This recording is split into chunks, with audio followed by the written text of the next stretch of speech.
បាទសួស្តីអ្នកទាំងអស់គ្នាថ្ងៃនេះផងដែរខ្ញុំនឹងបង្ហាញអ្នកទាំងអស់គ្នាអំពីរបៀបនៃការ download Telegram ដាក់ចូលក្នុងទូរស័ព្ទដៃរបស់អ្នកទាំងអស់គ្នាអញ្ចឹងក្នុងពេលនេះដែរខ្ញុំនឹងបង្ហាញអ្នកទាំងអស់គ្នាអំពីវិធីក្នុងការ download Telegram តាមប្រព័ន្ធ Android ដូចជាប្រភេទ Samsung មាន Oppo អីជាដើមចឹងដើម្បី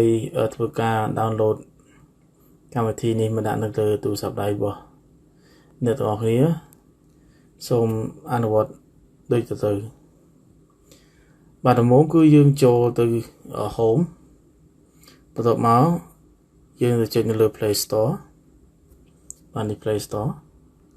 ចឹងនៅលើ Play Store អ្នកទាំងអស់គ្នាវាពីថា Telegram បាទពេលដែលអ្នកទាំងអស់វាយពាក្យថា Telegram មកគឺយើងនឹងឃើញផ្ទៃពណ៌យ៉ាងនេះយើងឃើញរូបភាពពណ៌ខៀវនេះគឺជា Telegram ដែលយើងត្រូវការ download យកមកដាក់នៅលើទូរស័ព្ទដៃរបស់អ្នកទាំងអស់គ្នាហើយអញ្ចឹងចុចនៅលើវាមករួចហើយចុចពាក្យថា install បាទរួចរងចាំរហូតទៅដល់ Telegram របស់យើងធ្វើការ install បានចប់រហូតដល់កងរង្វង់មូលនេះបានបញ្ចប់វិលមួយជុំ Q របស់វា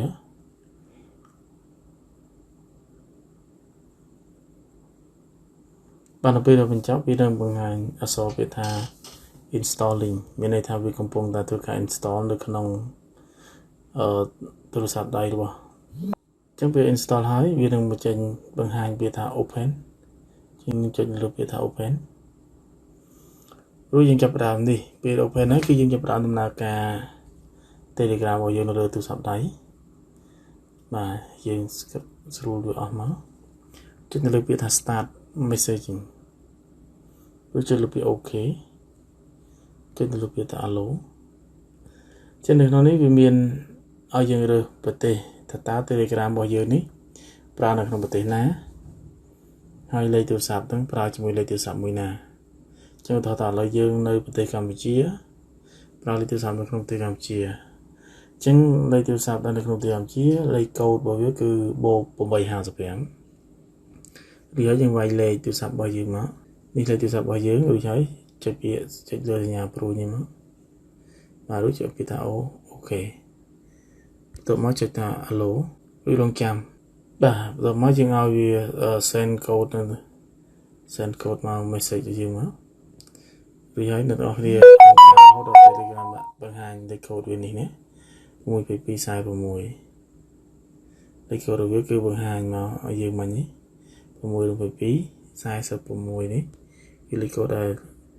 ក្រុមហ៊ុន message មកនេះ62246នេះជា Telegram ដែលបង្ហាញមករួចហើយចុចពាក្យថា continue allow បាទ